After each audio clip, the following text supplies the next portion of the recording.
साथियों, आज भारत तेजी से विकसित होने के लक्ष्य की तरफ आगे बढ़ रहा है, लेकिन इस समय भारत कई विराट चुनौतियों का मुकाबला भी कर रहा है।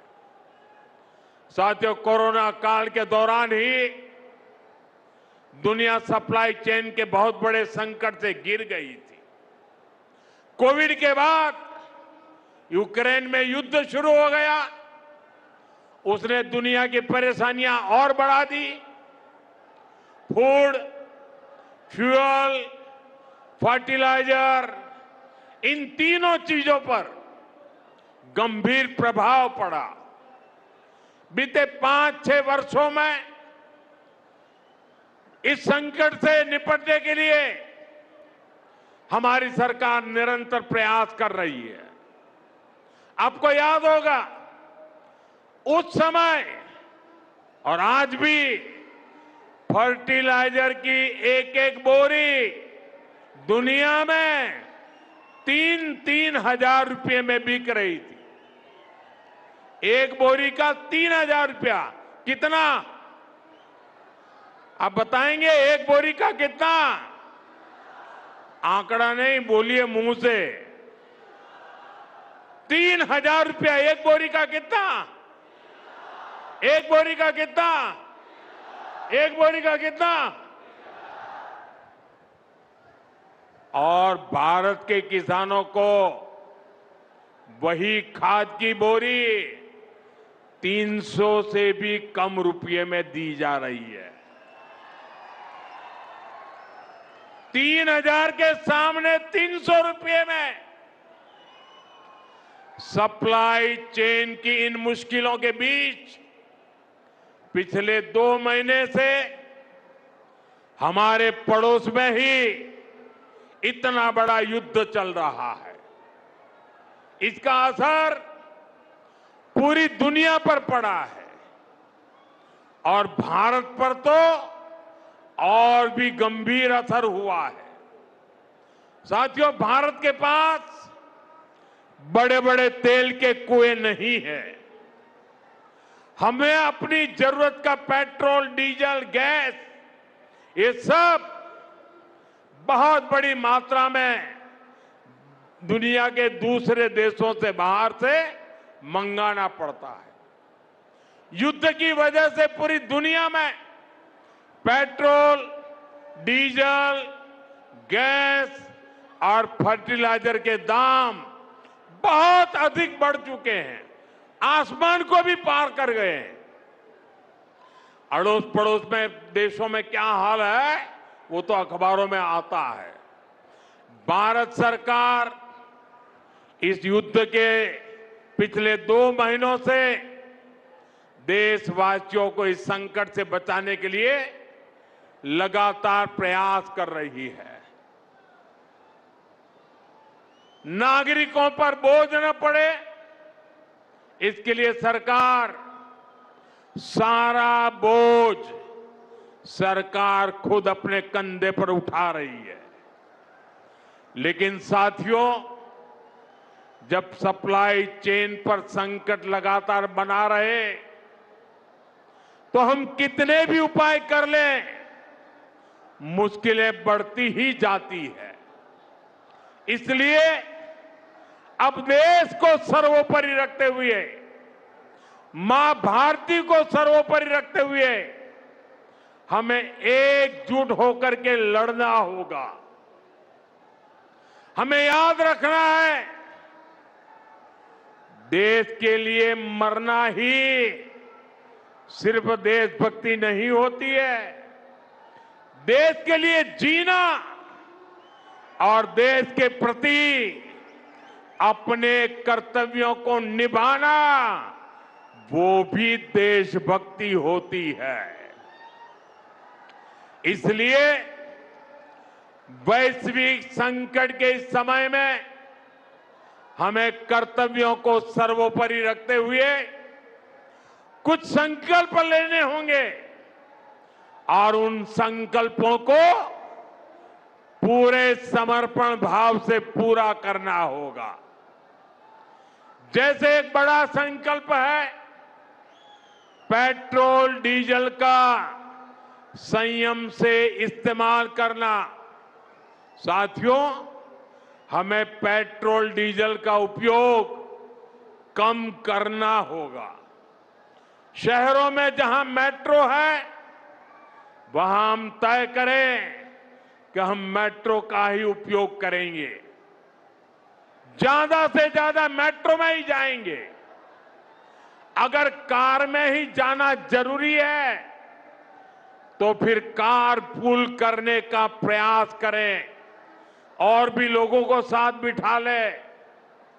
अगर हमें कहीं सामान भेजना हो तो कोशिश करनी है कि वह ज्यादा से ज्यादा रेलवे गुड्स के जो ट्रेन होती है रेलवे की सर्विसेज से भेजे, ताकि इलेक्ट्रिक रेलवे होने के कारण पेट्रोल डीजल की जरूरत नहीं पड़ती है। जिन लोगों के पास इलेक्ट्रिक व्हीकल है वो भी कोशिश करें कि इलेक्ट्रिक व्हीकल का ज्यादा से ज्यादा उपयोग करें। साथियों, हमने कोरोना के समय में वर्क फ्रॉम होम की, ऑनलाइन मीटिंग्स की, वीडियो कॉन्फ्रेंस की, ऐसी अनेक व्यवस्थाएं विकसित की और हमें आदत भी हो गई थी। आज समय की मांग ऐसी है कि उन व्यवस्थाओं को हम फिर से शुरू करें तो वो देश हित में होगा। Work from home, online conferences, virtual meetings, इनको हमें फिर से प्राथमिकता देनी है। साथियों, आज जो संकट है उसमें हमें विदेशी मुद्रा बचाने पर भी बहुत जोर देना होगा, क्योंकि दुनिया में पेट्रोल डीजल इतना ज्यादा महंगा हो गया है, पहले से कई गुना ज्यादा कीमतें बढ़ गई है।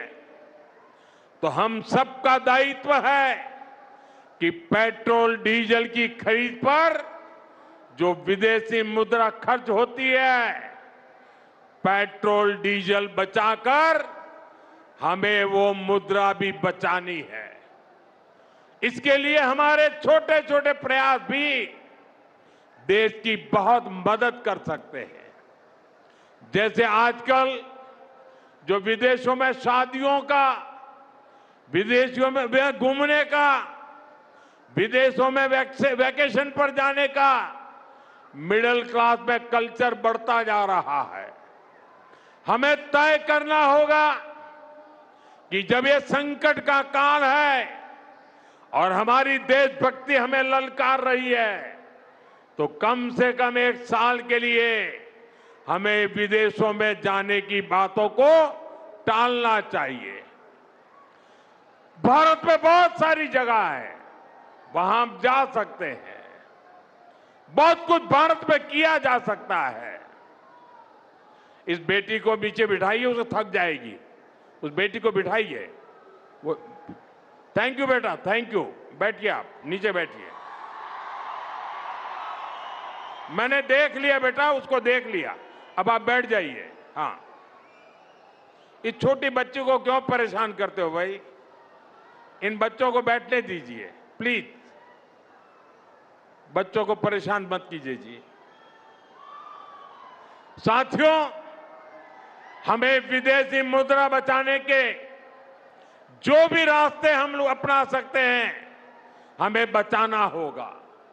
साथियों, गोल्ड यानी सोने की खरीद एक और पहलू है जिसमें विदेशी मुद्रा बहुत अधिक खर्च होती है। एक जमाना था जब संकट आता था, कोई युद्ध होता था तो लोग देश हित में सोना दान दे देते थे। आज दान की जरूरत नहीं है, लेकिन देश हित में हमको ये तय करना पड़ेगा कि साल भर तक घर में कोई भी फंक्शन हो, कोई भी कार्यक्रम हो, हम सोने के गहने नहीं खरीदेंगे, सोना नहीं खरीदेंगे। विदेशी मुद्रा बचाने के लिए हमारी देशभक्ति हमें चुनौती दे रही है और हमें इस चुनौती को स्वीकार करते हुए विदेशी मुद्रा को बचाना होगा। साथियों, ये समय एक और बड़े सबक का भी है। एक समय था जब हम कॉपर एक्सपोर्ट करते थे, लेकिन आज भारत के सामने स्थिति ऐसी बन गई कि अब हमें कॉपर को भी इंपोर्ट करना पड़ता है। हमारे देश में हड़तालें करवाकर कॉपर प्लांट्स को ठप करवा दिया गया और अब हालत ये हो गई कि हमें कॉपर बाहर से मंगाना पड़ता है और उसमें विदेशी मुद्रा खर्च होती है। इसलिए मैं ऐसे सभी श्रमिक समूह मजदूर संगठनों से भी कहूंगा कि हमें ऐसी बातों का जरूर ध्यान रखना चाहिए। भारत को आत्मनिर्भर बनने से जो भी कदम रोकते हैं उनमें हमें दूरी बनानी होगी और जो लोग ऐसी साजिशों में जुटे हैं उन पर भी कड़ी नजर रखनी होगी। मैं देश की अदालतों से भी आग्रह करूंगा कि ऐसी स्थिति आने पर देश हित में हमें कोई ना कोई रास्ता निकालने की तरफ बढ़ना चाहिए। साथियों, ऐसे ही खाने के तेल का भी है। इसके आयात के लिए भी बहुत बड़ी मात्रा में हमें विदेशी मुद्रा खर्च करनी पड़ती है। हर परिवार अगर खाने के तेल में खाने का तेल का जो उपयोग करता है, अगर वो कुछ कमी करे, मैंने बार बार कहा है 10% कम करो। अगर हम तेल खाना कम करें ना, तो भी वो देशभक्ति का बहुत बड़ा काम है। आप देश सेवा में योगदान दे सकते हैं और इससे देश सेवा भी होगी और देह सेवा भी होगी। इससे देश के खजाने का स्वास्थ्य भी सुधरेगा और परिवार के हर सदस्य का स्वास्थ्य भी अच्छा रहेगा। साथियों, विदेशी मुद्रा की खपत वाला एक और सेक्टर हमारी खेती है। हम बहुत बड़ी मात्रा में बाहर से केमिकल फर्टिलाइजर इंपोर्ट करते हैं। केमिकल फर्टिलाइजर खेती के कारण हमारी धरती मां को बहुत पीड़ा हो रही है। हमारे खेत बर्बाद हो रहे हैं। अगर आज हम अपने खेत को नहीं बचाएंगे तो भविष्य में फसलों पर भी खतरा आ जाएगा। इसलिए बहुत जरूरी है कि हम केमिकल फर्टिलाइजर की खपत 25%, 30%, 40%, 50% उसको घटाए, आधी कर दें और हम उसके साथ साथ नेचुरल फार्मिंग की तरफ बढ़ें। हम फर्टिलाइजर का उपयोग कम करके विदेशी मुद्रा भी बचा सकते हैं और साथ साथ अपने खेत को बचा सकते हैं, हमारी ये धरती मां को बचा सकते हैं। और यह हमें करना ही होगा। आज वैश्विक संकटों से जो चुनौतियां आई है, हमें उन चुनौतियों को परास्त करना होगा। साथियों, भारत सरकार खेतों में डीजल पंप की जगह सोलर पंप की योजना चला रही है। हम खेतों में डीजल पंप की जगह सोलर पंप का उपयोग करने का जोर देना होगा। मैं कोविड काल में भी आग्रह करता था कि हम स्थानीय चीजें खरीदें, वोकल फॉर लोकल के मंत्र को लेकर चले। हम मेड इन इंडिया चीजें खरीदकर भी विदेशी मुद्रा बचा सकते हैं और हमारे देश में स्थानीय उत्पादन की कोई कमी नहीं है।